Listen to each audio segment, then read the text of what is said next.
And now, your Midday Ark-La-Miss news update. Tuesday afternoon, thanks for tuning in to NBC News Daily. I'm Randy Stone with your local NBC 10 update. Lawmakers from all corners of the state are starting to file bills they want to see passed when the legislative session starts in January in Arkansas. Anna Darling shares more as the session will start with a new governor and a Republican supermajority. So much that happens in a legislative session. The midterms are behind us, and now we turn towards 2023, which means the next legislative session at the Arkansas State House. We actually are in what we call a regular session, which is odd-numbered springs, and that goes back to the Constitution of 1874. The session lasts from January through the end of April. Misty Orpin with Common Ground Arkansas says a lot happens in that short time period. They're going to file thousands of bills, right?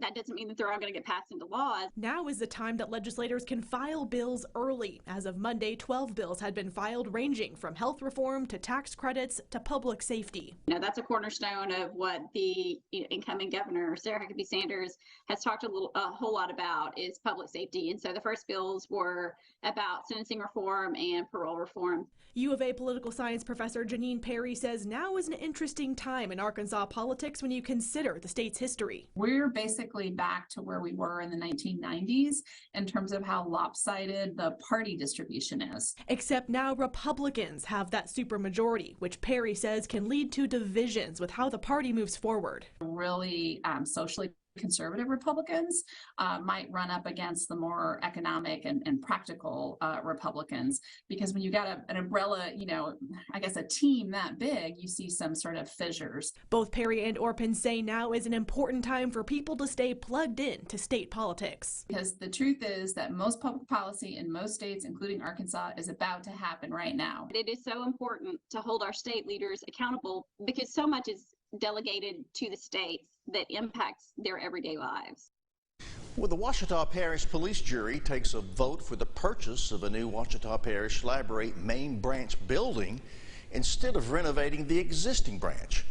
The proposed budget to purchase the new building is $2.8 million. To renovate the main branch, it was estimated between $6 and $8 million. President of the police jury, Shane Smiley, says the renovation of the new building will be completed at a much faster pace without having to shut down the library. The new building is located on Oliver Road, and it will be a lot more accessible to residents, including a much bigger parking space. The entrance into the library is in a much less congested corridor. The library will be all on one level. This is something that we're excited about. I think the people of the parish will be excited about. Ultimately, we're trying to meet their needs. We have the funding in place to renovate the building and make it what I think the people of the parish will be very, very proud of. And now, exclusive Storm Tracker Doppler weather from the most experienced meteorologist in the Ark-La-Miss, Jared Floyd.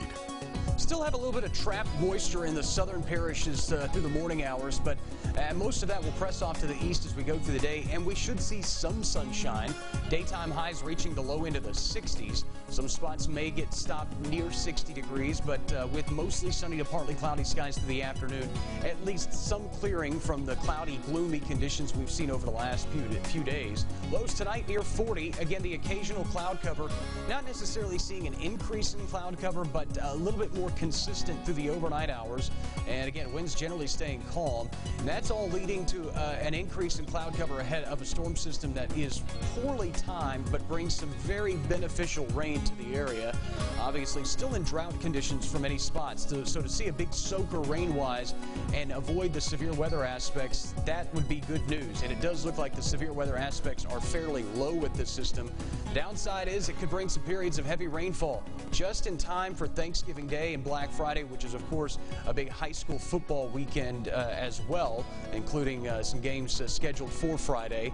So we'll be on the lookout for that. But again, a rainy Thursday and Friday ahead. Skies will gradually clear through the weekend, and the first of next week not looking bad at all. Sunshine winning back over by then, with highs returning to the mid-60s.